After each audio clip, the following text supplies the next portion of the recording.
Bom, gente, bom dia, tudo bom? Vamos aqui hoje para a aula 14.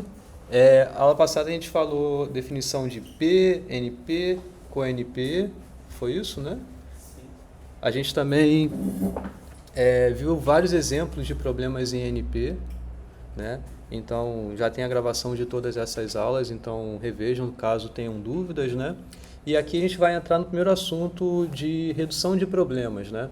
A gente quer conseguir em algum momento argumentar que um problema seja tão fácil quanto o outro ou um problema seja tão difícil quanto o outro, tá? E para ter essa formalização, a gente precisa entender então como conseguir transformar um problema no outro de fato, tá? Isso daqui já vai ser o início que a gente vai ter para conseguir entender o que são problemas NP completos, que eu vou já começar a mostrar isso hoje, mas na próxima aula eu vou conseguir argumentar mais sobre isso inclusive, tá? Travou aí o... vamos voltar para cá. Pronto. Bom, beleza, então vamos lá. Primeiro, vamos entender o que é a transformação entre problemas, né? Isso que eu estava mencionando no início, né? Você conseguir argumentar que um problema tem a mesma dificuldade de outro, né? A gente tem que conseguir fazer essa transformação de problemas, né? Então, beleza. O que a gente tem, né? Então, a gente tem dois problemas, tem o P1 e tem o P2, né? E aí eu consigo transformar um problema no outro, no caso, transformar P1 em P2, quando eu consigo uma função, tá? Em que os dados do primeiro problema eu consigo transformar nos dados do segundo problema, beleza? E além disso, a gente tem essa seguinte relação das soluções específicas, tá? Então, bom, uma instância do primeiro problema, tá? Uma instância é o quê? É um candidato à solução, beleza? Isso é uma instância, tá? É um dado específico que você vai ter para resolver no seu problema. Isso é uma instância. Então, essa primeira instância vai ter resposta sim, ou vai ter resposta não, né? Mas vai ter resposta sim para o primeiro problema, se e somente se a função transformada da primeira instância possui resposta sim no segundo problema. Tá legal? Então, a gente consegue falar tanto em sim para sim, quanto de não para não, tá? Então, beleza? E aí, em outras palavras, a gente quer saber se eu consigo resolver P2, então eu consigo resolver P1, beleza? Se eu sei resolver um problema, eu consigo resolver outro problema, tá? Bom, então aqui está um diagrama que representa bem essa transformação, né? Vê que aqui esse D1, né, é o primeiro problema, né? Tá? É a questão para o primeiro problema. Tá, eu quero resolver esse meu primeiro problema, então eu tenho uma instância qualquer, genérica, tá? E aí eu consigo fazer uma transformação desse primeiro problema para recair num problema particular dentro desse P2. Tá? Então, se eu consigo fazer isso, eu tenho essa transformação. E aí, eu sei resolver esse primeiro problema se somente se eu consigo resolver essa função transformada do primeiro problema no segundo. Tá? Só um detalhe aqui que eu quero deixar mais forte, essa noção aqui, é que isso daqui é uma instância genérica, tá? Então, qualquer tipo de entrada que você vai ter, você consegue ter essa transformação. O que vai recair aqui não precisa ser uma instância qualquer do segundo problema, uma instância particular, tá? E aí, se eu consigo fazer isso, então você tem essa transformação, tá? Então, bom, essa transformação ela é dita polinomial quando, de fato, o tempo que é gasto para fazer essa transformação gasta a complexidade polinomial. Tá? Então, se a função f for computável em tempo polinomial, a função f é justamente a função que vai pegar a instância do primeiro problema e vai conseguir transformar na instância do segundo problema. Tá bom? Então, ok? Então, como é que a gente faz? Como é que funciona aqui? Ah, vocês não estão conseguindo ler ele direitinho, né? Deixa eu reforçar aqui a cor. Então, isso daqui é em 1, satisfaz os dados do primeiro problema, você vai ter uma transformação, esse f de 1 pertencente, então, aos dados de entrada do segundo problema, tá? Então, isso é essa transformação polinomial que a gente está dizendo. É conseguir transformar esse primeiro problema numa instância do segundo problema, tá? E aí, bom, se você tem a solução de π2, ou seja, se você sabe resolver o π2, então, como consequência, você sabe resolver também o π1. Tá certo? Porque eu tenho uma instância aqui e essa instância é aquela que eu estou obtendo a solução. E como a gente viu, né, a transformação é se somente se das soluções também, então eu também tenho a solução para o meu primeiro problema. Tá?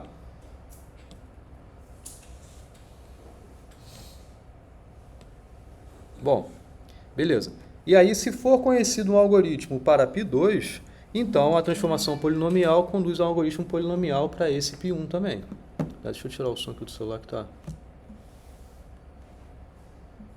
Beleza. Se eu consigo transformar π1 em π2, a gente usa essa notação, tá? Essa transformação aqui polinomial, esse símbolo aqui, beleza? Então eu digo que π1 se transformou em π2. Eu consegui fazer essa transformação polinomial de um em outro, tá? Então a gente usa esse símbolo aqui. Em outras palavras, se π1 se transforma em π2, então uma entrada arbitrária do problema π1 pode ser resolvida usando um número polinomial de passos na transformação, mais um número polinomial de passos no algoritmo para resolver o problema π2. Tá? Beleza? Então, se eu consigo resolver facilmente o meu problema π2, eu consigo resolver facilmente o problema π1. Porque eu consigo pegar o problema π1, transformar no problema π2 em tempo polinomial. Se eu sei resolver em tempo polinomial π2, então eu consigo também resolver o π1 em tempo polinomial. Isso daqui já deixa claro para a gente que se eu estou pegando um problema, eu quero resolver esse meu problema. Se eu consigo pegar o meu problema e sempre para qualquer instância de entrada e transformar num problema que seja fácil, então o meu problema também é fácil. Ser fácil significa ser tratável, ter algoritmo eficiente para resolver esse problema. Tá? É a primeira coisa que a gente vê. Tá? E aí, existe a definição de NP-completude, que é justamente para o outro lado. E eu vou entrar em mais detalhes já sobre isso. Tá? Então, o que é um problema NP-completo? Tá? Primeiro, π ele é NP-completo, ele tem que estar em NP. Tá? Então, π está em NP. E, além disso, existe uma transformação polinomial de qualquer problema em NP nesse seu problema. Veja, como eu estava falando de ser o contrário. Eu não estou pegando o meu problema e transformando em alguém, em outro problema. Eu estou pegando todos os problemas de NP e transformando polinomialmente no meu problema. O que eu tinha acabado de mencionar foi uma parte fácil, vamos dizer assim. Se eu consigo pegar o meu e transformo no problema que é fácil, o meu problema é fácil.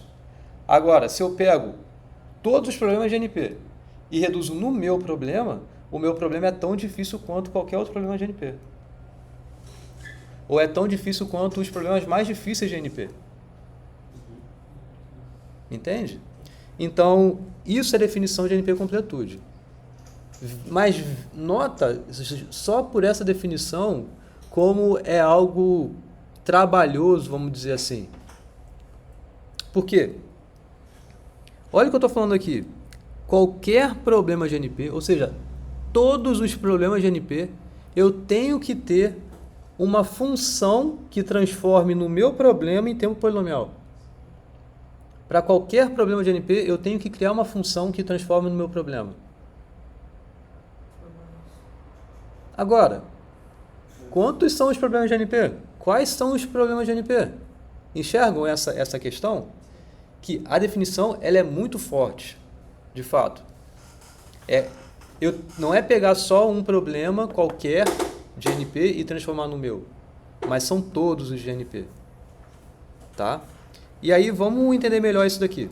Tá? Mas já, como na prática a gente prova NP-completude, é o que a gente vai querer ver já. Inclusive os que estão em P? Oi? Inclusive os que estão em P.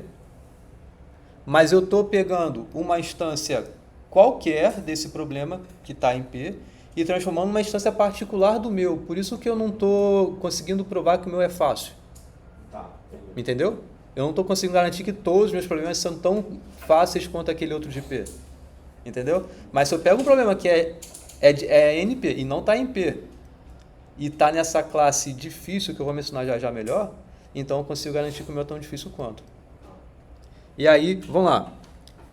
Se um problema só satisfaz essa segunda condição, ou seja, ele não precisa necessariamente estar em NP, eu só consigo ter a informação de que qualquer problema de NP se reduz ao meu, então eu consigo dizer que esse problema é difícil. NP difícil. Tá?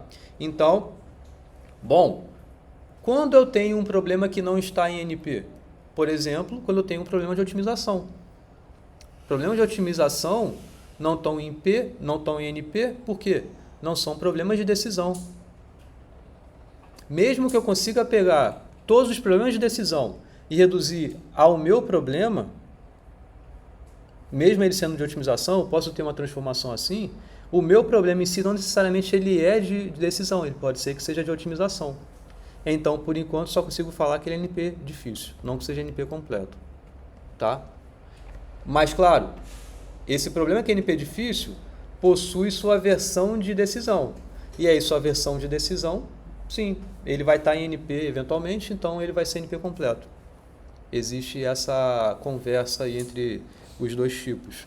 Tá legal? Então, assim como a gente viu na aula passada, né, o conceito de NP, a gente também viu o co-NP, da mesma forma eu tenho os problemas co-NP completos. Tá? E aí é análogo. Tá bom? Ele vai estar em co-NP e qualquer outro problema de co-NP se reduz ao seu. Então, o seu problema é co-NP completo. Tá? Beleza? E isso daqui é uma definição já, ó, antiga. Tá? E aí a gente vai, então, tentar nas próximas aulas, ainda nessa aula de hoje, trazer resultados clássicos sobre NP completude que se conhece já há vários anos. Tá? E hoje, só antes de eu passar para o próximo slide, hoje ainda assim a gente faz muito isso. Tá? A gente pega problema e aí, beleza. Eu quero provar que ele é fácil ou que ele está nessa classe NP completo. Tá?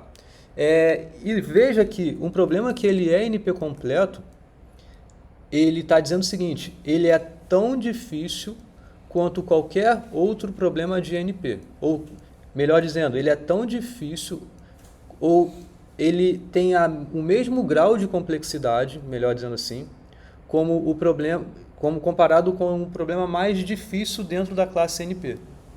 Porque tem os fáceis, ok, os fáceis eles não importam, se reduzir ao meu, beleza, mas eu não consigo provar no geral o meu, certo? Então é como se fosse assim, ó.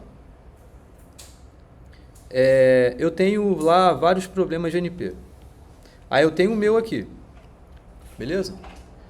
Lembra do que eu falei quando eu mencionei redução polinomial? É uma instância genérica, então todo esse problema aqui que está em NP se reduz a uma instância particular do meu problema.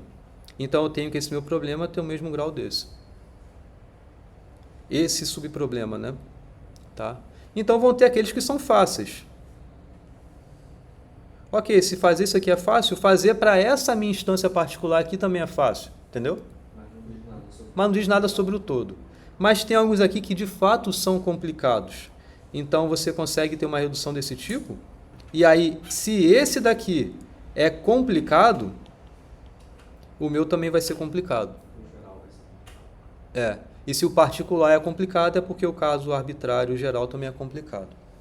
Provar que é fácil, teria que todas as instâncias particulares teriam que ser provadas. Por isso que a gente não faz isso. Por isso que a gente não faz isso, a gente tem que fazer o contrário.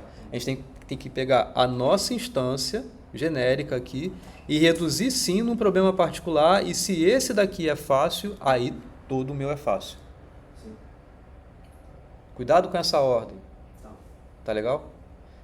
Teoricamente falando, você teria que fazer isso, pegar todos os problemas de NP e reduzir ao seu. Só que tem uma sacada.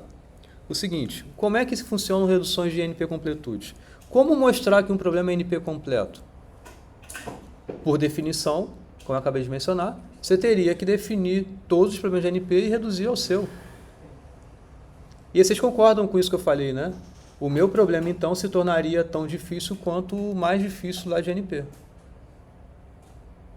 Tá? Só que, olha só como é que a gente faz. Olha esse lema aí. Sejam P1 e P2, problema está escrito P1 e P2 estão em NP. Tá legal? Se P1 é NP completo, ou seja, suponha que você já tem um problema que você sabe que ele é NP completo. O que isso quer dizer?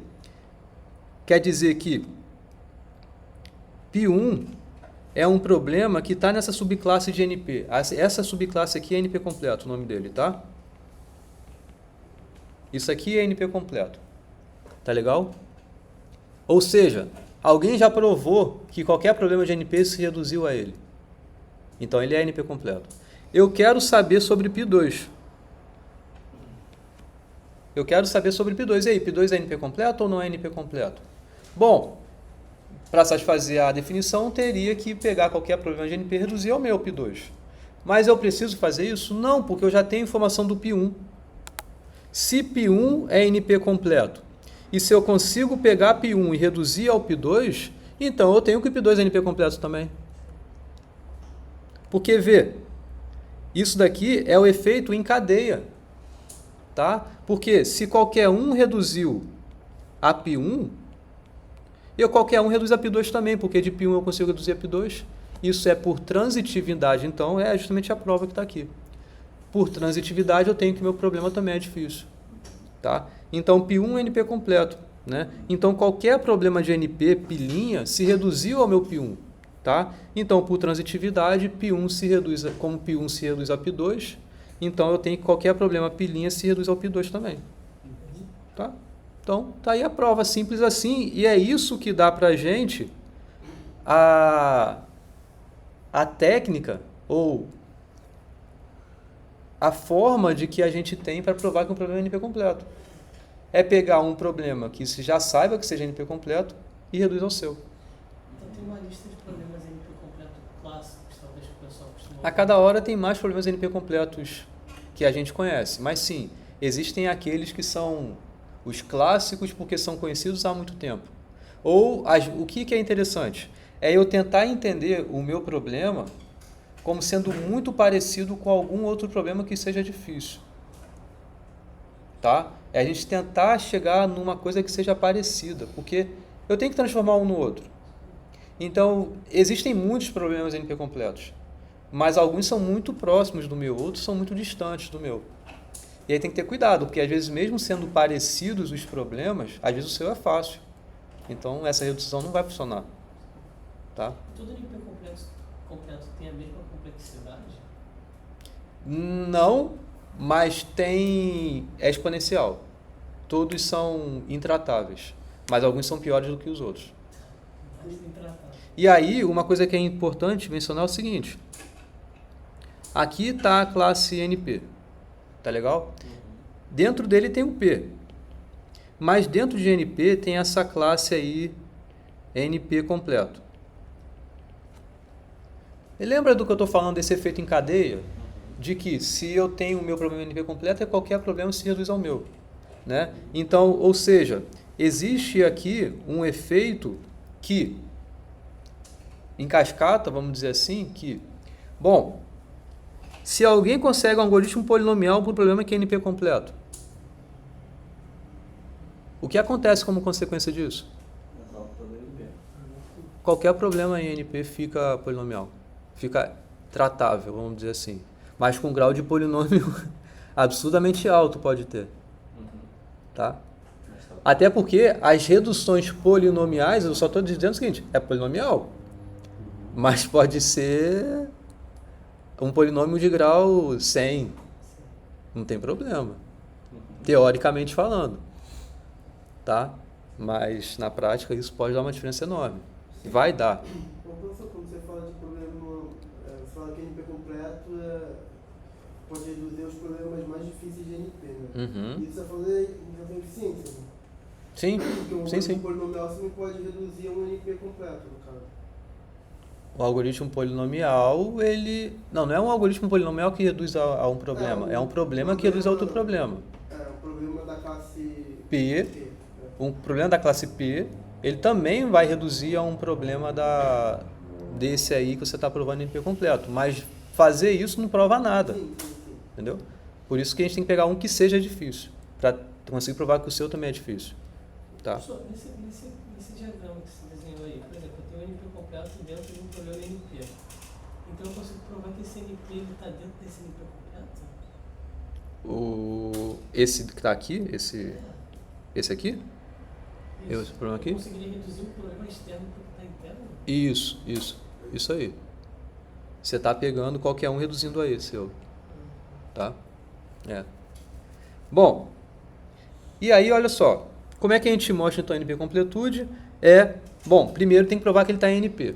Isso é uma coisa importante a mencionar que quando a gente está provando, mesmo em artigo, escrevendo artigo, a gente prova a NP completude em artigo, às vezes a gente até nem comenta. O problema está em NP porque por conta do certificado eu consigo validar esse certificado em tempo polinomial.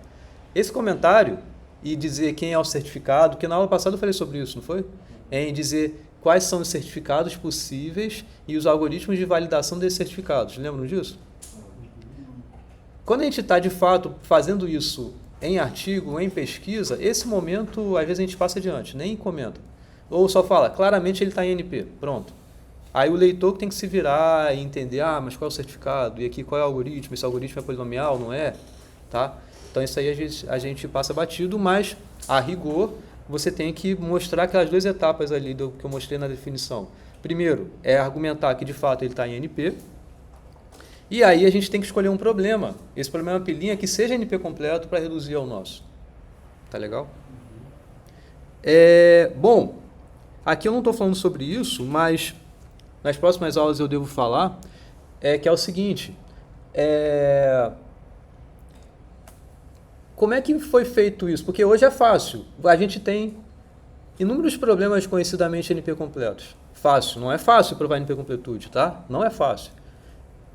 Às vezes é muito fácil provar, porque é muito de fato parecido com algum outro problema já NP completo.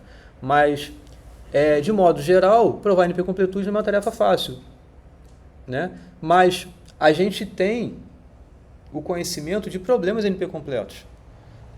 Mas por que esse problema é NP completo? Eu tenho o meu problema aqui, tá? Eu consegui fazer algum problema NP completo se reduzir ao meu. Beleza. Mas quem provou que esse problema é NP completo? Por que ele provou isso? Como? Ele pegou um outro problema e reduziu ao dele. E esse outro problema era NP completo. Mas por quê? Porque alguém fez a mesma coisa e voltou atrás. Concorda que a gente está voltando no passado? Mas aí, de onde começou? Quem foi o primeiro? Né? Tem que ter um efeito motor, né? O cara testou para todos os problemas de NP. O cara testou para todos os problemas de NP? Precisa reduzir para todos. Mas qual foi esse problema que o cara testou? Todos os outros problemas. Certo? Mas concordam que tem que ter um ponto de partida? Né? E esse ponto de partida, vamos dizer assim, é o que vai dar esse efeito motor para os próximos. Né? Tá, esse problema aqui foi o problema de SAT. Esse primeiro problema conhecido do CNP completo. E SAT eu provei não, eu argumentei na aula passada, provei que 2 SAT é polinomial, é resolvível em tempo polinomial. Mas o 3 SAT para cima já não é, a gente vai ver isso nas próximas aulas. Tá? Mas, e aí quem foi esse cara que provou isso? Foi o Cook, aquele que eu botei ali atrás na definição. Cook e Levin foram 2 pessoas que provaram independentemente, curioso. Eles provaram que SAT é NP completo. Tá? Então, com o problema de SAT, eles conseguiram ter uma forma de enxergar qualquer problema de decisão de um formato especial e transformar então ao SAT. Na próxima aula a gente vai entender melhor essa transformação que eles fizeram. Tá? Mas basicamente é isso. Eles conseguiram traduzir qualquer problema de decisão, tá? Para um formato bem específico sobre portas lógicas, tá? E suas relações. E qualquer problema SAT faz isso. Então, isso ele conseguiu reduzir ao SAT. Tá? Então, também não pegou todos os problemas de NP, mas ele conseguiu uma forma de enxergar problemas de NP de uma forma única, vamos dizer assim. Entendeu? É bonito demais isso. A gente vai entender um pouco mais aí mais pra frente. Tá? Mas só para dizer a vocês isso, que, bom, SAT é muito importante. Tá? E com ele a gente consegue, então, ter todas as outras NP completudes que vieram depois. Tá? Mas vamos lá, vamos continuar. E aí vamos tratar de reduções de problemas. Antes da gente chegar a esse ponto de falar de SAT, redução de SAT e tal, vamos falar dessas relações de problemas, inclusive de problemas que a gente já conhece, que a gente já viu na aula passada. Tá? Então vamos falar aqui de esses dois problemas. Um é o de conjunto independente e o outro é o de cobertura por vértices. Você lembra dessas definições? O que é um conjunto independente mesmo? Um conjunto de vértices que os vértices não são vizinhos. Eles o quê? Não são adjacentes 2 a 2. Cada par que você tome ali dentro daquele subconjunto de vértices não é vizinho. Tá? Beleza. E cobertura por vértice? Cobertura por vértices é um subconjunto de vértices cujas arestas tomam todas as arestas do gráfico. Todas as arestas, não. É um subconjunto de vértices em que qualquer aresta do grafo tem um vértice desse conjunto aí que você escolheu. Né? Porque a aresta é definida por um par, né, de vértices. Então, para qualquer aresta que você escolha ali, que você pegue naquele grafo, um dos dois vértices associados a ele está marcado. Está nesse conjunto de cobertura aí. Ou seja, é um conjunto de vértices que de fato cobre todas as arestas. Tá? Beleza. Lembram que a gente viu que um é o complemento do outro? Então,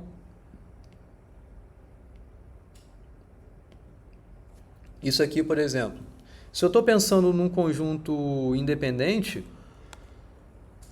esses dois para mim formam um conjunto independente. Nota que os vértices complementares, ou seja, os que não entraram nesse conjunto, né, de fato formam uma cobertura. Por quê? Porque qualquer par que você pegue do conjunto independente não tem aresta. Não tem aresta em relação aos vértices de um conjunto independente. Ou seja, em outras palavras, qualquer aresta do grafo tem extremo nos vértices que sobraram.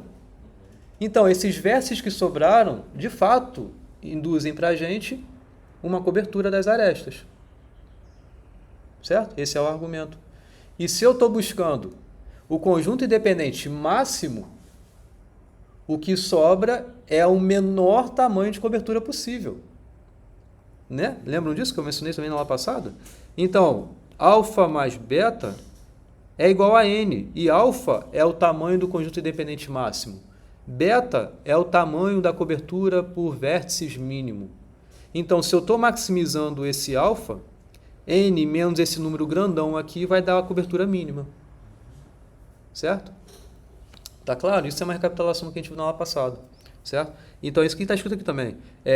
Vocês já viram que, dado um grafo G, S é um conjunto independente, se e somente se, o que sobra, ou seja, o conjunto de vértices, tirando esse conjunto S, é uma cobertura das arestas por vértices. Certo? Então, beleza. Então, concordam que isso daqui é uma transformação de um problema no outro problema? Porque, olha só, como a gente transforma um conjunto, o problema de conjunto independente máximo ou conjunto independente com K vértices, né? Porque é a decisão que a gente está olhando, né? Então é pelo menos K, porque eu estou querendo maximizar. Num problema de vertex cover, de cobertura por vértice, com no máximo K. Tá? Como é que eu consigo fazer essa transformação? Tá? Então é o seguinte, G e K é uma instância genérica do problema de conjunto independente. Veja que eu estou pegando o problema de conjunto independente e eu estou transformando num problema de cobertura por vértice. Então, o que a gente tem que fazer? Tem que pegar uma entrada genérica desse problema que eu estou querendo transformar. Tá? Então, é um grafo qualquer e é um K qualquer. Beleza? E aí, eu quero transformar numa instância particular desse problema aqui de cobertura. Então, como é que é essa instância particular? É esse novo par, G' e K', que vai ser para o meu problema de conjunto de cobertura por vértices da seguinte forma. Bom, o grafo é o mesmo, não tem que mudar o grafo em nada. Tá legal? Eu só vou mexer no inteiro K. Porque olha só, eu vou ter o meu K' sendo justamente o que sobra. Lembram? Porque K é o tamanho que eu estou querendo saber, é o tamanho que eu tenho do meu conjunto dependente. Se eu tenho um conjunto dependente de tamanho K, então eu tenho uma cobertura por vértice de tamanho N menos K. É justamente... Ah, perdão, isso aqui é menos. Eu estou misturando notação aqui, é assim. São números, né? É a cardinalidade do conjunto de independentes, é a cardinalidade do conjunto de vértices, menos a cardinalidade do conjunto dependente, que é K. Então, é N menos K. Tá? Então, eu tenho esse novo K'. Esse inteiro é diferente, não é o mesmo valor. É N menos K. Tá legal? Então, resta mostrar o quê? G tem um conjunto independente de tamanho pelo menos K, se e somente se G', que é o mesmo grafo, tem a cobertura por vértice de tamanho no máximo K'. Isso é claro por conta do que eu acabei de argumentar no slide anterior, né? Que um é complementar o outro, né? Que alfa mais beta, isso é igual a N. Tá legal? Então, de fato, para você ter um alfa, é N menos beta. Ou seja, se você tem um conjunto independente aqui de tamanho K, então você tem a cobertura de tamanho N menos... N menos K, né? N menos K é a cobertura, certo? Então, vai dar o complementar o outro por conta dessa conta aqui, né? Então, tá legal? Ok? Justamente é do argumento que a gente deu anteriormente, tá? E o contrário? Bom, é só trocar o K de acordo aí, né? De fato, um é muito relacionado ao outro problema, né? Então, só vou passar adiante isso. Tá. Vamos ao próximo problema, que é de cobertura de conjuntos, tá? Isso é o set cover em inglês, tá? A gente trabalha muito com nomes em inglês, né? Vertex cover era a cobertura por vértice que eu estava falando anteriormente, né? Ou independent sets, a gente fala também conjunto dependente assim dessa forma, ou até stable set, tem a mesma definição, stable set ou independent set, e aqui é o set cover. Então é o seguinte, o problema de cobertura de conjuntos, você tem aí elementos nesse conjunto U, tá? Então você tem aí o 1, o 2 até o N, você tem N elementos aí nesse conjunto U, tá? E aí, além disso, você tem subconjuntos. Beleza? Você tem subconjuntos S1, S2 e aí até Sn, mas na verdade nem precisa ter a mesma quantidade, tá? Pode ser uma quantidade M aqui, na verdade, mais geral até do que isso. Aqui N elementos, M subconjuntos, não precisa ser N, tá? E além disso, você tem um inteiro K. Tá legal? Ok? E a pergunta é, existe uma coleção de no máximo K subconjuntos cuja união deles tenham todos os elementos aqui de U? Entenderam a pergunta? Não. Então, é como se o U fosse esses elementos. 1, 2, 3, 4, 5. E aí, isso daqui é o U. E aí a gente tem S1. S1, por exemplo, é 1, 3. S2. S2, por exemplo, é 4, 1, 5. Aí você tem S3. S3 é 2, 3. E aí, bom, tá aí. Eu quero saber se existe uma coleção que use no máximo K desses subconjuntos. Então, eu quero saber, por exemplo, para K igual a 1. Existe um único subconjunto que eu tome aí, o S1, S2 ou S3. Só um, só posso pegar um desses três. De modo que todos os elementos de U estejam dentro desse único conjunto que você tomou? A resposta aí é não, né? Agora, 2. Será que tem dois subconjuntos que eu tome pode ser o S1 ou o S2, ou o S1 ou o S3, ou o S2 e o S3. Tem algum par de conjuntos aí que eu pegue, de modo que a união deles dê todos os elementos de U. Ó, se eu pego S1 e S2, eu vou ter o 1, 4, 5 e o 3. Não vou estar o 2 aí, o 2 não vai estar dentro. Então esse par não foi bom para mim. Agora, será que o S2 e o S3, ó, 1, 2, 3, 4, 5. Aí deu certo. Então existe com 2. Entenderam o problema? É claro que eu peguei um problema muito pequeno aqui, um exemplo muito pequeno. Os subconjuntos, eles também são delimitados. Delimitados em que sentido? A quantidade de subconjuntos? Não são todos. Não são necessariamente todos. Então aqui são N elementos, no caso aqui de 1 até 5. Aqui, no caso, acho que foi até um errinho de digitação, é M. E aí não precisam ser todos necessariamente. Nem muito pouco, nem muito... Todos é trivial, né? Porque depois tem tudo conjunto igual ao conjunto, não todos os elementos. Você quer minimizar, veja, no máximo K, né? Você quer utilizar o mínimo de conjuntos. Então seria subconjunto que tivesse todo mundo. Isso daí é a solução. 1 é a solução. Nesse caso, né? Então a gente quer saber se tem um que use no máximo K, né? Subconjunto, ou seja, a gente quer minimizar o número de subconjuntos, pensando na versão de otimização, né? A gente quer minimizar o número de subconjuntos tomados, cuja união de todos os elementos. Tá?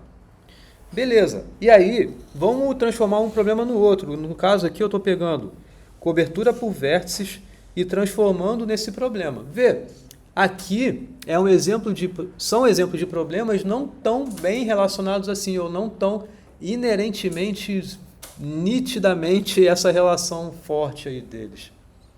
Diferentemente do anterior, que era coisa dependente e cobertura, é só pegar o contrário, né? E tal, mas o grafo é o mesmo, não mudou nada. Aqui a gente nem tá... Um problema fala sobre grafos, outro problema nem é sobre grafos. É sobre conjuntos, elementos aí e tal. Como é que a gente vai relacionar esses universos um pouquinho diferentes aí, distintos aí? Olha o seguinte, o que a gente tem que... Desculpa, o que a gente tem que pensar? Bom, aqui já está dando essa deixa inicial, né? Você tem que pensar, primeiro, num grafo, dado que é esse problema que eu estou pegando para reduzir, né? É o de vertex cover, o de cobertura por vértice. Então, você tem que pensar num grafo qualquer. Como é que você consegue pegar um grafo qualquer e reescrever esse problema de cobertura ao problema de set cover? Você tem que conseguir transformar o seu grafo, as suas arestas, a sua solução de set cover na solução do problema de set cover. Mas para pensar em transformar a solução, você tem que primeiro pensar em transformar o próprio grafo na entrada do problema de set cover. Olha só. Vamos tentar pensar junto um pouquinho sobre isso. Aqui. Lembram que isso daqui é um vertex cover, né? Esse conjunto de 3 vértices aí. Concordam? Concordam? Todas as arestas são cobertas. Né? O que significa aresta ser coberta? Concorda? Agora vamos tentar pensar nesse problema de set cover. O que eu quero cobrir naquele problema? Não são todos os elementos disso daqui? Não é isso? Então eu tenho que todas as arestas no vertex cover tem que ter vértice associado a ela. O vértice é o quê? O que é cada vértice no problema de vertex cover? O que é um vértice? É um elemento, né? Nesse problema. Mas concorda que cada vértice é uma unidade da minha solução do vertex cover. É uma unidade cada elemento. No vertex cover, o que eu quero? não é o menor também? Não é o menor conjunto de cobertura? O que eu vou querer ter de solução no meu problema de set cover? É o menor também, né? É esse menor número de subconjuntos. Estão enxergando essa transformação? Que esse vértice que eu pego tem que associar para o set cover o quê? Um conjunto. Né? Porque o tamanho do set cover é o que eu quero corresponder ao tamanho do meu vertex cover. Tá legal? Então, baseado nisso, acho que a construção fica mais clara. O Lucas já meio que deu a ideia. Cada aresta é um elemento, né? Porque concordam que a gente quer cobrir, não é? Aqui no vertex cover. No vertex cover, a gente quer que cada aresta esteja dentro de alguma forma nessa solução. No set cover também. A gente quer que cada elemento aqui esteja dentro desses conjuntos de solução. Tá claro? Então, bom, isso aí já vai meio que ajudar bastante nessa transformação, porque olha só, vamos construir uma instância particular do nosso problema de set cover, e aí a gente vai ter esse trio, U', C' e K', tá? Para o problema de set cover, onde C' é uma coleção de subconjuntos SI de U' da seguinte forma. Qual é a forma que vocês diriam que é, dado toda essa intuição que eu passei, qual forma seria?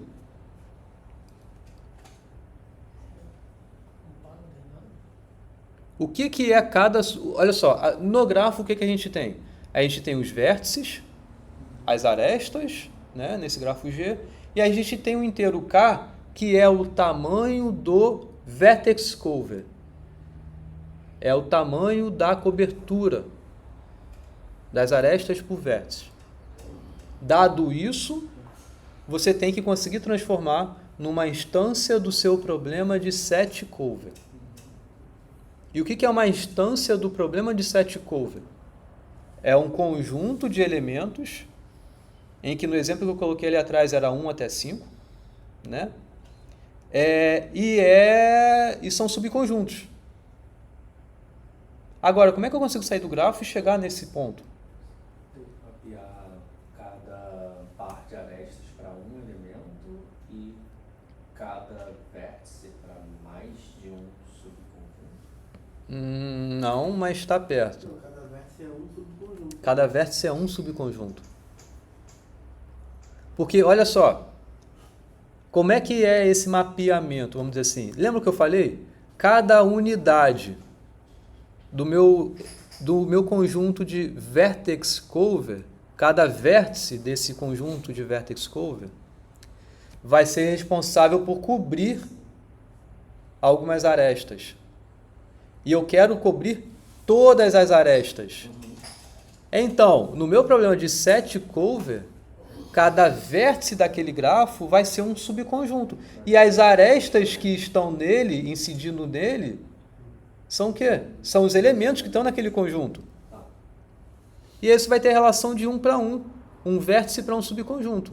Então, o tamanho do seu vertex cover é exatamente o tamanho do seu set cover. Aqui, ó. Então, você tem elementos do seu conjunto U, daquele que eu botei lá no exemplo de 1 a 5, são todas as arestas do grafo. Tá? E aí você tem os subconjuntos, né, que a gente quer lá do problema de set cover. Que aí vão ser o quê? Quem vão ser os conjuntos? Como é que eu vou obter o conjunto?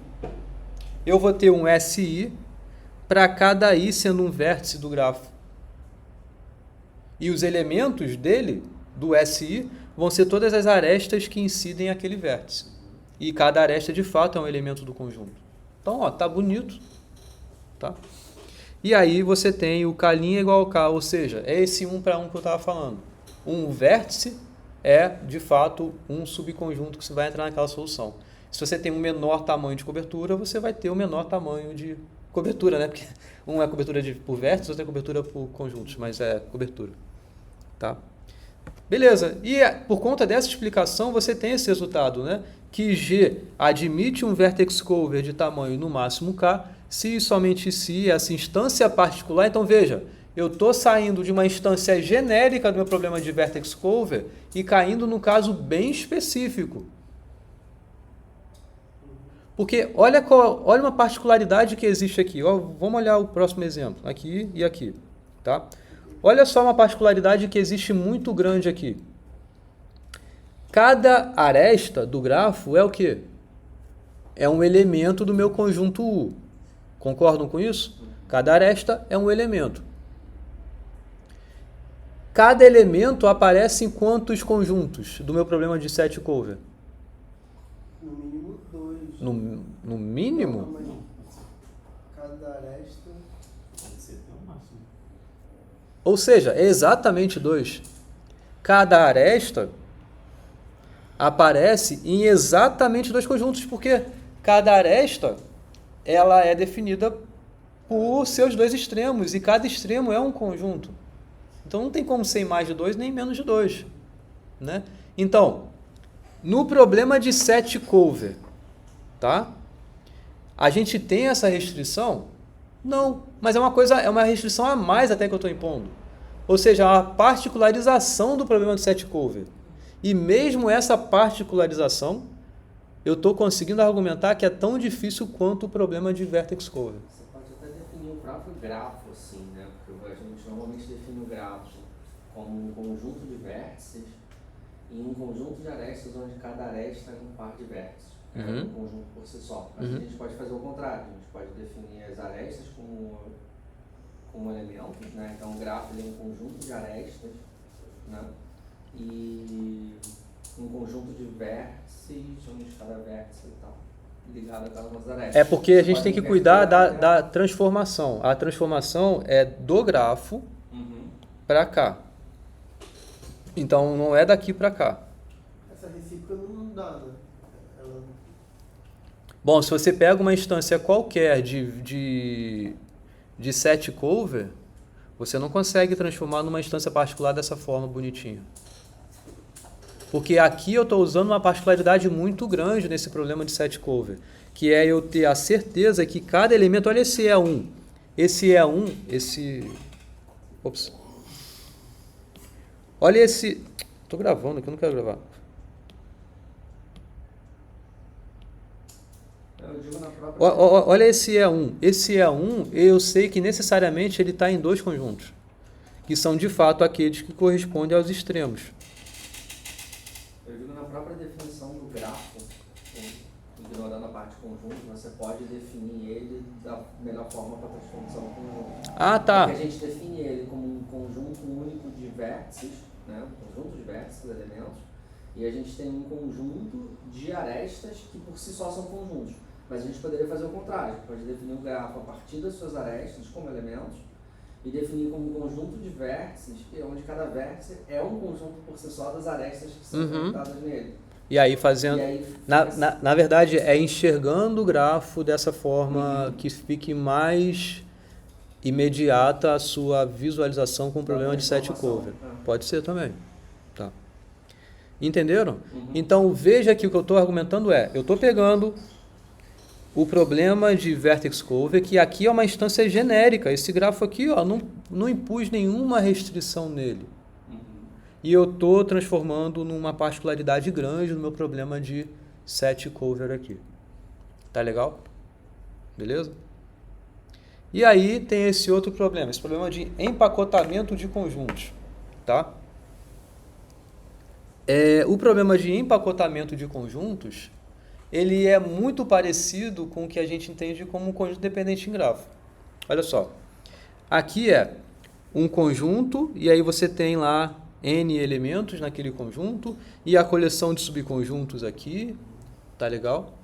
E aí a pergunta existe uma coleção de, no mínimo, K. Então aqui no mínimo, quando eu pergunto no mínimo, o que eu estou querendo? Maximizar ou minimizar? Maximizar. Tá legal? Então, existe uma coleção de no mínimo K subconjuntos 2 a 2 disjuntos. O que significa ser disjunto? Porque o elemento subconjunto não pode estar no Interseção vazia. A interseção é vazia. A cada 2 conjuntos que você pegue, não tem elementos comuns. Concorda que isso, pensando nessa mesma construção que a gente fez aqui, tá? O que eu queria aqui era obter desse grafo o quê? A cobertura das arestas. Eu não quero cobrir as arestas agora. O que eu quero?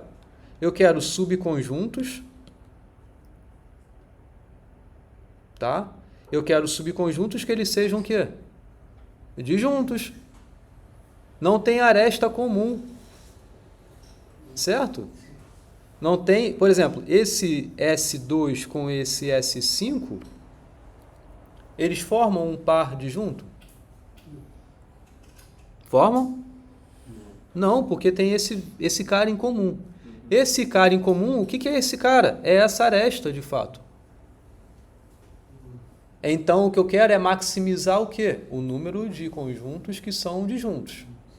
O que é isso no meu grafo para transformar nesse problema? É o conjunto dependente. Isso, eu quero maximizar o número de vértices que sejam 2 a 2 não vizinhos. Então, pegando o grafo e transformando nessa problemática, você tem a sua redução, tá? Então, isso daqui a gente faz a redução de quem para quem? De conjunto independente, independent set, para set packing, tá? Esse de cobertura de empacotamento de conjuntos, em inglês se chama set packing, tá? Então, tá aí a sua redução, tá? Aqui tá como exercício e tal, mas é essa a redução que eu acabei de explicar. Tá claro? Tranquilo, né? Legal? Tá bom. Agora vamos voltar um pouquinho. Por quê? O que eu estou fazendo aqui até então? O que eu estava fazendo até então, né? A gente estava olhando... Olha, vamos voltar aqui no início.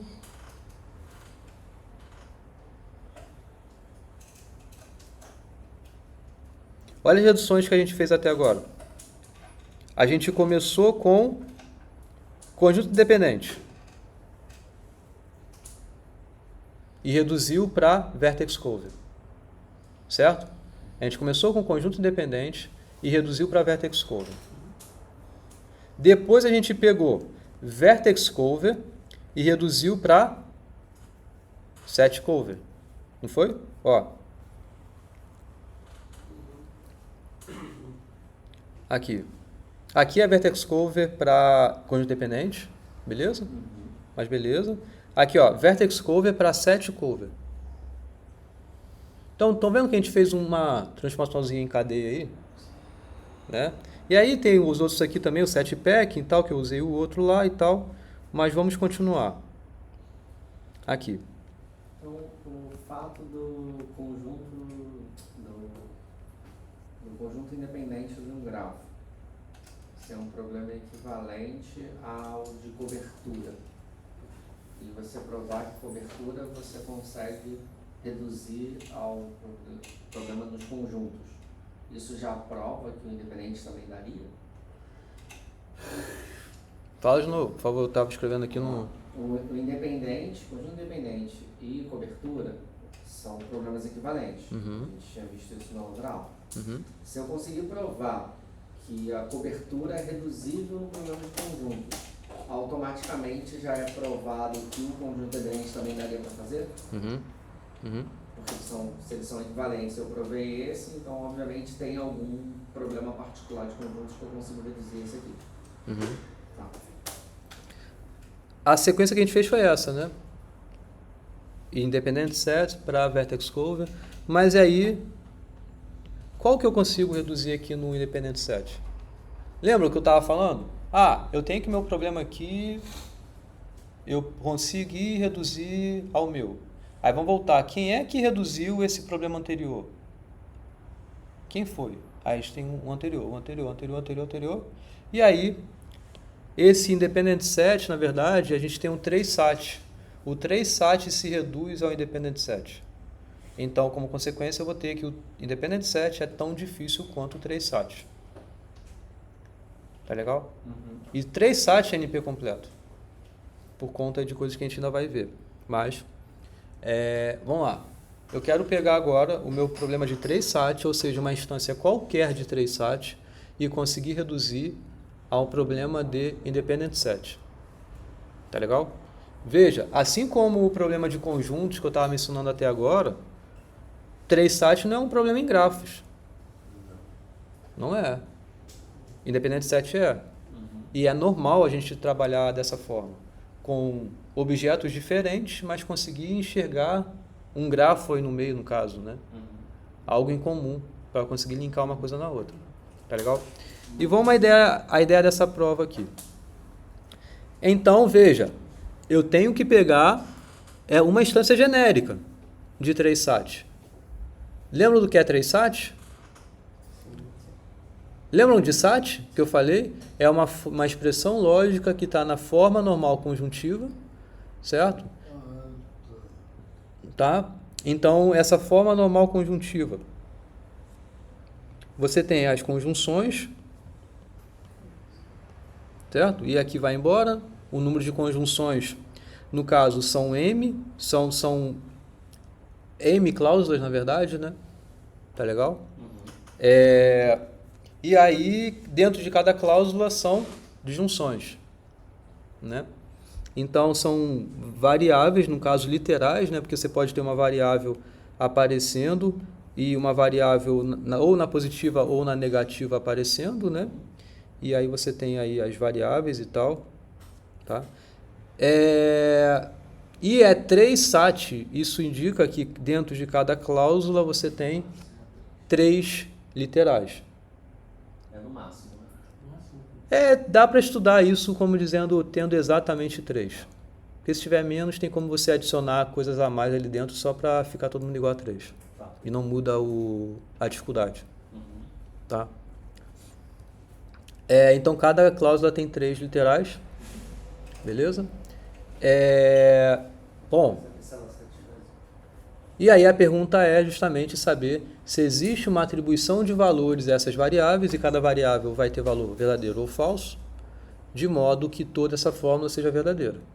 Para que toda fórmula seja verdadeira, cada cláusula tem que ser verdadeira, porque são conjunções. Então, para o todo ser verdadeiro, cada uma tem que satisfazer ser verdade, cada cláusula. E para cada cláusula ser verdadeira, tem que ter ao menos um literal aí ficando positivo. Tá? Então, essa é a brincadeira. E a de grande dificuldade aí é justamente por cada variável não aparecer somente uma cláusula, ela vai aparecer em vários lugares. E pode ser que em algum lugar ela apareça com literal positivo e no outro lugar com literal negativo. Então, se você dá valor verdade para ela recebe verdade. Quando ela estiver sendo um literal positivo, beleza, ficou positivo. Mas na cláusula que ela estiver negada, vai ficar negativo, vai ser falso. Então tem que tomar cuidado com essa distribuição aí de valores. Tá? Beleza, mas é isso que a gente tem. É uma expressão na FNC, tá? E a gente quer construir um grafo a partir dessa expressão. Tá legal? Beleza, e aí veja, o que eu tenho em sat é o conjunto de variáveis, esse x, e o conjunto de cláusulas. E a distribuição entre eles lá. Eu tenho M cláusulas. O que eu quero é um conjunto independente num grafo associado que tenha K vértices, K' vértices. Agora, quem é esse K'? K' é um número, né? E veja, em sat, o que eu tenho? Eu tenho variáveis, tenho cláusulas, então eu tenho que linkar alguma coisa a esse número K' aí no grafo associado. E o que vai ser? Vamos lá. Para cada cláusula, veja, olha o meu ponto de partida. É construtivo, tá? O meu ponto de partida é 3 sat. Então, para cada coisa de 3 sat que você tem, você vai ter que associar alguma coisa num grafo. Então, para cada cláusula, você tem que você vai criar 3 vértices no grafo que você está montando. Beleza? Então você tem a cláusula CJ, aqui no caso, nesse exemplo que eu tinha feito, C1 é essa cláusula aqui, né, no caso. Então esse CJ, você vai criar 3 vértices. VJ1, VJ2, VJ3. Cada vértice vai associar um literal daquela cláusula. Claramente, nessa 3, já sacando 3, você vai corresponder de alguma forma as coisas, né? Você quer corresponder cada vértice aí a um literal dali, tá? E você vai torná-los vizinhos. Você vai torná-los mutuamente adjacentes. Tá legal? Tá. Show. Então dá uma pausa aí. Estão vendo que cada grupinho de 3 que eu estou formando, porque eu estou formando vários triângulos nesse grafo. Eu estou olhando só para o SAT agora. Eu estava olhando para o SAT, só para o SAT agora. Agora, vamos olhar para o problema de conjuntos independentes. Tá legal? Olhando para o problema de conjuntos independentes, concorda que cada grupinho de 3 aqui eu só posso ter a contribuição de um cara? Quantas cláusulas eu tenho no meu 3SAT? M. Então, quantos vértices vão entrar no conjunto independente nessa situação aqui? M. Então, vou ter que criar alguma coisa desse tipo aqui. Mas é simples assim? Não, porque senão sempre teria aqui solução de conjunto independente com M. Só que aí que está essa ligação dos vértices com dos seus literais, positivos com negativos. Concorda aqui? Se você tem a fórmula SAT, satisfeita de fato, satisfazível, cada cláusula ficou verdadeira? Sim? Então, eu falar que SAT tem solução sim, é porque houve M cláusulas satisfeitas. O que eu quero falar é, a fórmula é satisfazível, que é a mesma coisa do que falar, a fórmula possui M cláusulas verdadeiras, se e somente se o meu grafo associado tem um conjunto dependente de tamanho M. Estão enxergando essa construção? Porque é muito fácil aqui eu chegar e apresentar de fato uma construção. Mas é interessante a gente entender esse passo a passo dessa ideia. Né? O ponto é, olha só, se eu tenho uma variável x1, tá? x1 aparece aqui, beleza? Aí vamos supor que na outra cláusula x1 apareça aqui negado. Concorda que se o x1 receber o valor verdade, esse cara aqui vai ficar falso? Porque um está sendo a negação do outro. Ou seja, se eu dei a atribuição verdade para o x1 no caso, né, o seu negado vai ser falso. Então, o x1 para essa cláusula foi bom para tornar essa cláusula verdadeira, mas não para essa. Concordam? Então, se acontecer de x1 está aqui e o seu negado está aqui, eu crio uma aresta entre eles.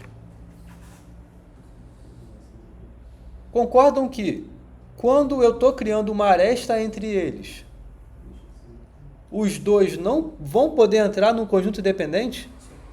E só um deles vai poder entrar? Podendo entrar só um, é esse um cara que eu vou dar o valor verdade. E esse um cara é aquele que vai ser bom para a cláusula, que vai ficar verdadeira, a cláusula, e vai adicionar uma unidade no meu conjunto independente.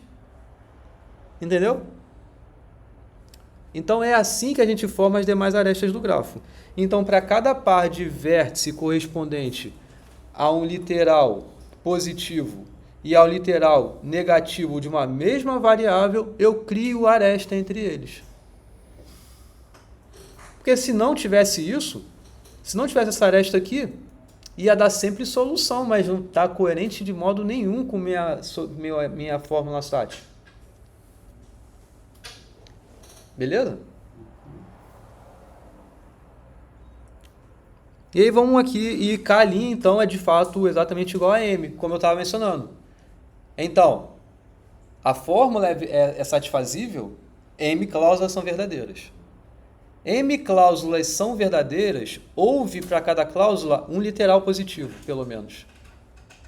E eu sei que um literal positivo é o que eu vou associar na minha solução de conjunto independente para aquela cláusula, aquele vértice.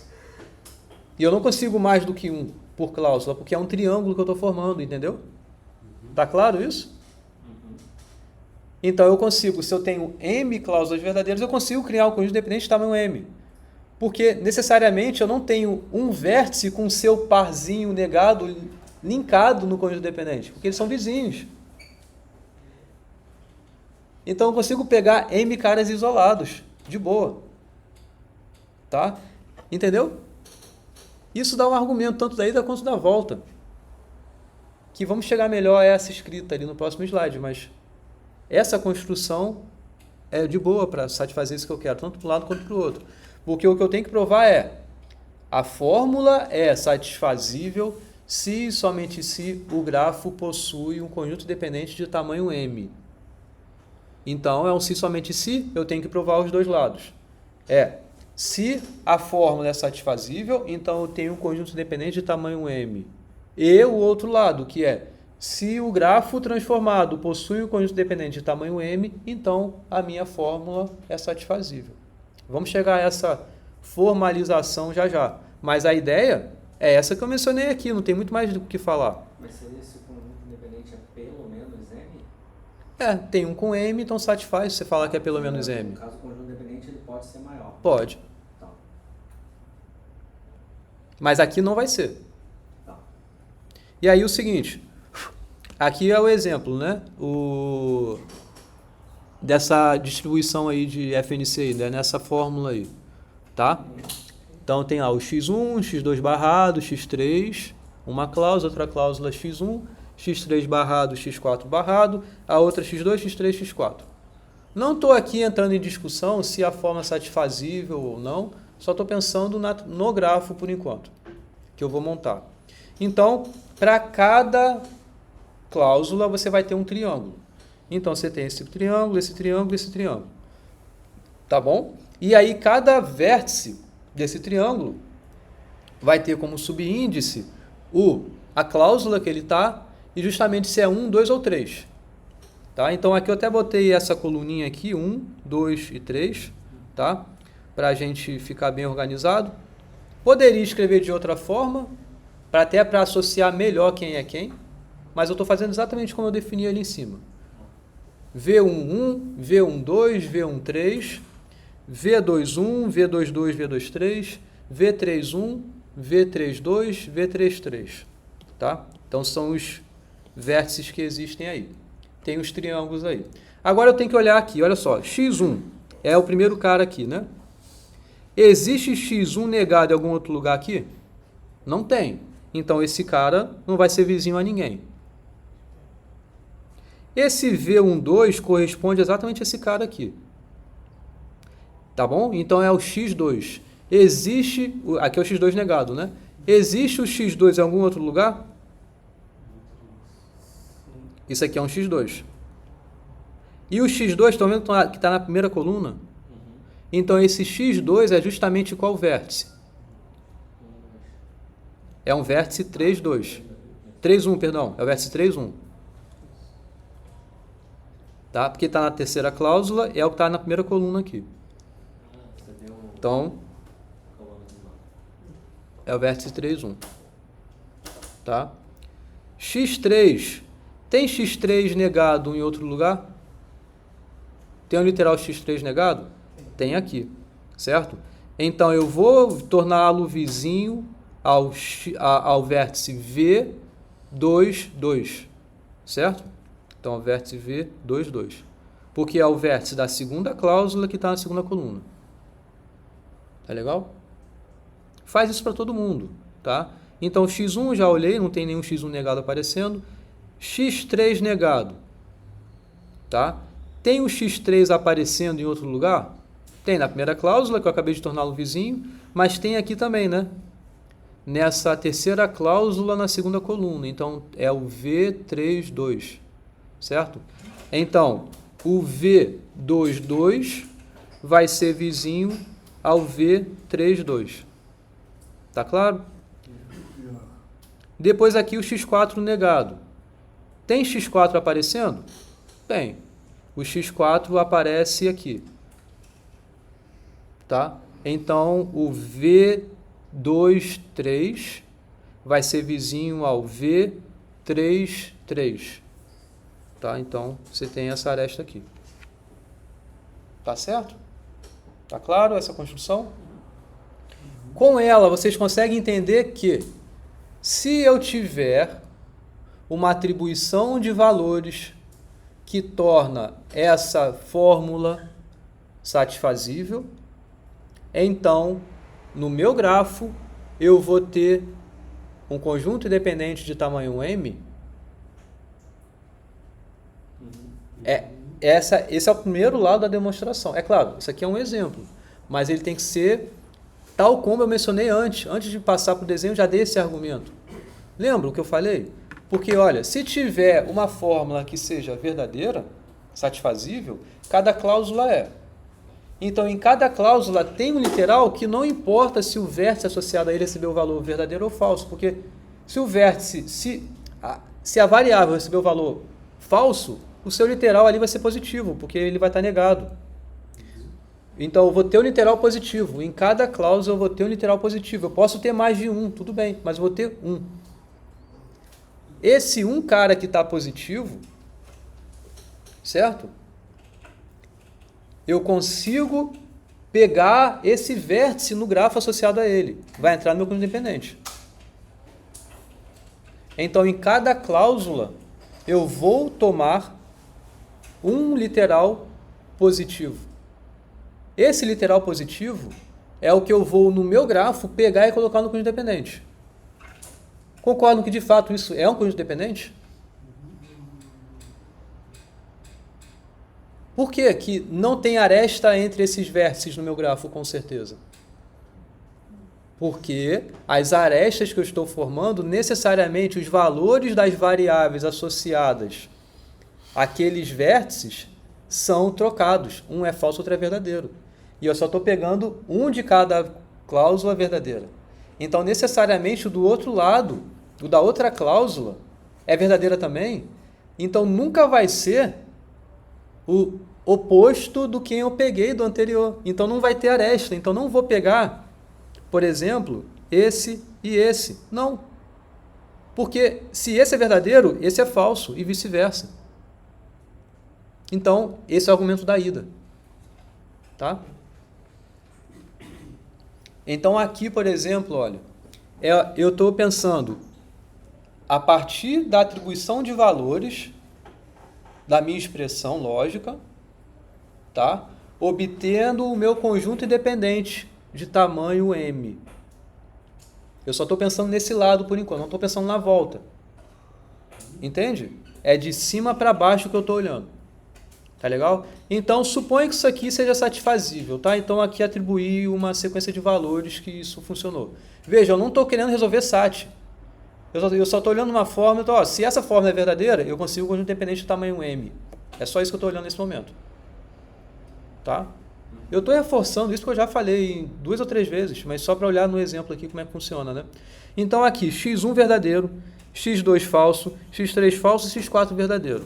Olha, concorda que esse literal aqui vai ficar verdadeiro? Então, dessa cláusula, esse é o representante. Tá? Aqui, o x1 é verdadeiro. Beleza? Também é verdadeiro. Eu poderia pegar? Porque nessa cláusula, quem são aqueles literais que são verdadeiros? É o x1, é o x3 negado e é o x4 negado, vai ficar falso. Então, x4 negado não vou pegar. Mas, nesta cláusula, Eu não tenho um único literal verdadeiro, eu tenho dois. Eu posso pegar qualquer um dos dois. Tem problema eu pegar o x1 ou pegar o x3 negado? Alguém manda no outro aí? Alguém tem uma ordem de precedência? Como talvez o x1 já foi escolhido, vamos escolher o Não, mas aqui o vértice é outro, né? Então, cada cláusula tem um cara que eu posso pegar. Posso ter mais de um? Posso. Pega um só que satisfaz e pronto. Porque dois você não vai poder pegar, porque você tem um triângulo aqui dentro. Entendeu? Tá claro? Então, simplesmente escolhi o vértice associado a esse literal, mas porque eu quis. Tá? E eu sei que, de novo, eu posso pegar sem problema, porque são os literais que ficam positivos. Os literais que ficam positivos, ou eles são iguais aos literais que eu acabei de pegar, e tudo bem, mas nunca é o negado dele. Porque senão, o valor seria o oposto, mas eu peguei o verdadeiro, eu estou pegando o verdadeiro agora, então não vai ter problema. Não estou pegando oposto nenhum. Isso, como consequência, eles não são vizinhos no grafo. Pô, maneiro, né? Aí, olha a outra cláusula. A outra cláusula, como verdadeiro, eu só tenho um x4. Porque a atribuição foi assim. Então, dado um SAT3 com M cláusulas... 3 SAT. Um 3 SAT com N cláusulas, você consegue transformar isso num grafo com um conjunto independente de pelo menos 3 vértices para provar que esse 3 SAT é satisfazível. Mas isso não significa que esse conjunto independente de 3 vértices, digamos, ele seja o maior conjunto independente maximal, máximo, não é? Eu posso ter um conjunto independente com... Não, nesse grafo você não pode, porque a construção já foi induzida a isso. Lembra que inicialmente eu peguei 3 triângulos isolados e montei os 3 triângulos? Não foi assim? Então eu já sei que mais do que M eu não consigo com o meu conjunto dependente. Cada triângulo só pode contribuir com um cara. Só pode contribuir com um vértice cada triângulo. Porque se eu tivesse mais do que M vértices num conjunto independente, pelo princípio da casa dos pombos, pelo menos 2 vértices estariam no mesmo triângulo. Mas em um triângulo, você... Tá. Em um triângulo... Eu já estou quase acabando também. Mas em um triângulo, todo mundo é vizinho ali dentro. Tá? Então eu sei que de fato mais do que isso eu não posso. Eu posso falar que sim, é verdade. Que pelo menos M. Mas mais não tem. É igual a M. Entendi. E a conexão entre os triângulos só vai reduzir as suas opções de escolha. Não vai aumentar. Perfeito. Tá bom. Isso é um lado, tá? A volta. O argumento daí eu acabei de falar, né?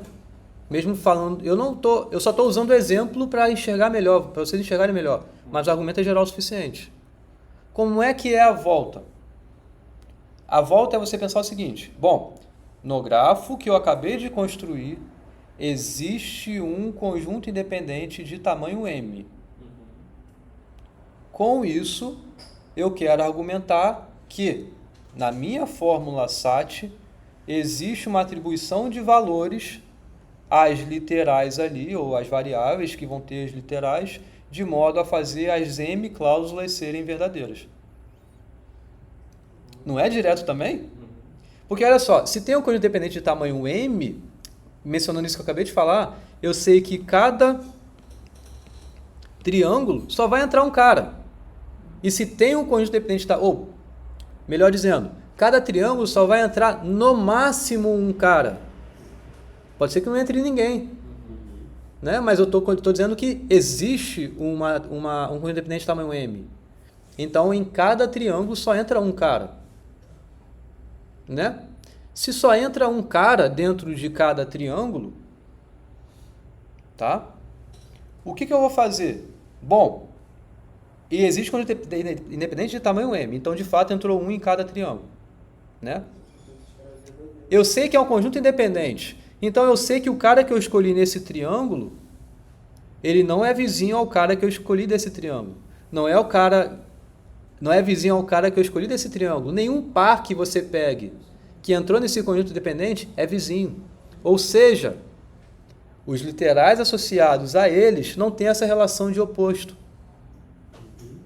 Então, para cada vértice que você tomou no seu conjunto independente, você associa o literal verdadeiro a ele na sua solução SAT. Então você consegue fazer uma atribuição de valores em SAT de modo que todas as cláusulas sejam verdadeiras. Então aqui, se eu peguei esse vértice, o que eu estou dizendo, tá, então x1 vai ser verdadeiro. Se eu peguei esse vértice, então o literal dele vai ser verdadeiro. É o literal que vai ser verdadeiro. Então o x3, beleza, foi falso, mas é porque o literal dele foi verdadeiro. E o outro era o x4. Então, ok, ele vai ser verdadeiro. Os outros você dá valor falso. De boa. O ideal, pelo que eu estou entendendo, tem uma ideia que você não tem inversos, né? Nos conjuntos, né? Não tem o quê? Não ter... Complemento. O complemento não vai entrar. Porque a construção foi assim. A gente construiu espertamente para isso. Esse argumento que eu acabei de falar, tanto da ida quanto da volta, estão aqui. Tá? Não vou passar por eles, porque eu acabei de falar o que é cada lado. Mas basicamente quando você faz uma construção de transformação desse tipo, você tem que mostrar o se e somente se. Então aqui no caso, existe atribuição de valores que tornam a fórmula satisfazível, se e somente se no grafo tem um conjunto independente de tamanho pelo menos k'. Então você tem que ter o argumento de ida, tem que ter o argumento de volta. Ou seja, nesse caso a ida se você já tem em mãos uma atribuição de valores às variáveis que torna essa fórmula satisfazível, você consegue obter um conjunto independente de tamanho m. No caso aqui, k, né, que eu estou falando, k', tá? Beleza? De um conjunto você obtém a solução do outro. Isso é a ida. E a volta olha para o grafo, se ele possui um conjunto independente de tamanho m, então a sua fórmula tem as m cláusulas satisfeitas. Isso funciona inclusive para acima de 3 SAT? Funciona. Aí você vai ter subgrafos completos, ao invés de triângulos. Uhum. Pode, sem problema. Sem problema. Assim, na verdade, se 3 SAT já é difícil, o SAT, quando você tem um número arbitrário, aí vai ser. Questões de lista eu cobro. Tá? Eu cobro isso muito nas listas. Nas aulas também eu acabo falando, eventualmente, uma coisa ou outra.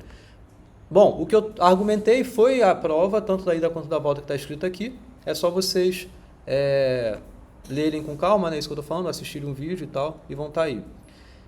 Bom, eu acabei de argumentar que Independent Set é tão difícil quanto o 3 SAT. Uhum. A gente conseguiria provar... Lembra do problema da clique? Eu cheguei a falar do problema da clique. Eu quero saber se tem um conjunto de vértices que tenha k elementos e todos eles são vizinhos entre si. É justamente o mesmo problema de conjunto dependente, sendo que no grafo complementar. Eu cheguei a falar sobre isso. Lembra? Como é que a gente pega 3 SAT e reduz para o problema da clique? Concorda que essa construção de 3 SAT para conjunto dependente, se eu quisesse agora fazer, olha só, eu fiz 3 SAT, eu reduzi em conjunto dependente. Se eu quiser reduzir em clique, beleza, é só você pegar o grafo complementar. O conjunto é o mesmo. É essa redução aqui que é possível ser feita. De 3 SAT vem para Independent Set e de Independent Set vem para clique. Agora, se eu pedir assim, eu quero 3 SAT diretamente para clique, sem passar por esse conceito de conjunto dependente.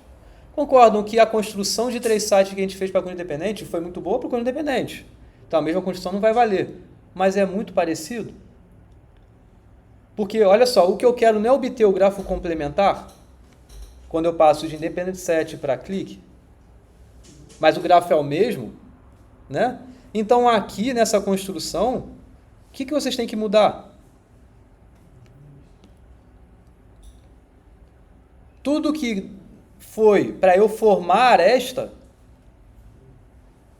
eu tenho que formar essa transformação os mesmos vértices, mas justamente o oposto das arestas. Ou seja, se eu estou pegando para cada cláusula 3 vértices, vou continuar pegando para cada cláusula 3 vértices. Mas ao invés de eu torná-lo mutuamente vizinhos, para o problema da clique eu vou torná-los não vizinhos, não vão ser arestas. E essas arestas aqui, daqui para cá, o que eu vou fazer? O contrário também. Então, se for um vértice que linke para o seu literal negado, eu não vou pôr aresta. Para todas as outras, eu vou pôr a aresta. E o pensamento que a gente tem de conjunto dependente para cá vai servir para clique desse grafo aí que a gente está montando, que é o grafo complementar dessa transformação de 3 SAT. Entendeu? Agora você quer forçar o erro. É o que é isso, exato. Tá? Então eu recomendo que vocês façam isso aqui como exercício, tá? De fato, exibam essa transformação aqui, beleza? Então o que a gente fez foi isso, olha.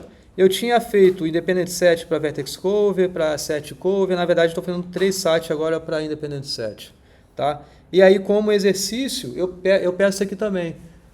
Passa de fato direto de 3 SAT para Vertex Cover. Lembram que Independent Set para Set Cover é justamente o conjunto complementar? Aqui também na construção, como é que vai ser? De 3 SAT. Como é que vai ser aquele grafo, a solução daquele grafo? Entendeu? Esse tem que argumentar, que é bem similar. E aqui também, de 3 SAT para clique, que eu estava ensinando agora há pouco. Você sempre tem que fazer ida e volta, né? Na demonstração de ensinamento de si, sempre fazer o argumento de ida e o argumento de volta. O argumento de ida geralmente é mais fácil. O que significa? Aspectos gerais, tá? Em redução de NP completude. Aqui acabou, tá? Aspectos gerais em redução de NP completude. Quando você pega um problema que ele é o seu problema, que é NP completo, você vai reduzir no seu, você tem que provar que a solução desse problema é tanto se somente se a solução do seu problema for tanto. Não é isso? Provar a ida, ou seja, dada a solução desse problema anterior, então você consegue a solução do seu problema com tanto, é a parte geralmente mais fácil desse se somente se. Aqui, tipo aqui, ó. Provar esse lado aqui, que é se você tem a solução de SAT, então você vai ter a solução do seu problema, geralmente é a parte mais fácil. Provar a volta geralmente é mais difícil. Por quê? A solução que você tem do seu problema não necessariamente veio de fato diretamente da solução do problema aqui que você tinha anteriormente. Pode ter sido meio diferente, sabe? Você montou a transformação para comprovar a solução do primeiro, né? Não necessariamente. A volta pode ter vindo de meios diferentes. Você tem que conseguir de alguma forma dizer que é tão bom quanto como se fosse da transformação. Entendeu? Falar isso é meio chato às vezes.